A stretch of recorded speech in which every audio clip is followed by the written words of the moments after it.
మీకోసం మీ రాష్ట్రం సరైన నిర్ణయం తీసుకోమని మీరు వేసే ఓటు మీకోసం మీ రాష్ట్రం కోసం అలాగే భావితరాల భవిత కోసం ఆందోళన ఆలోచించి సరిగ్గా మీ ఓటును వినియోగించుకోవాల్సిందిగా ప్రజాస్వామ్యాన్ని పరిరక్షించవలసిందిగా నేను తెలుస్తాను. జనంలో ఎక్కడికి వెళ్ళిన స్పందన చాలా బాగుంది. ఎందుకంటే రాష్ట్రం అధోగతి పాలైపోయింది.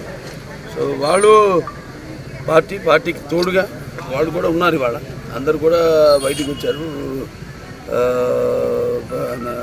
మొత్తం అందరుగా కేవలం మామూలు ఓటర్లే కాకుండా ఈ ఉద్యోగస్తులు అయితే అందరిలో కూడా చాలా ఒక మార్పు ఉంది, చాలా తేడా ఉంది.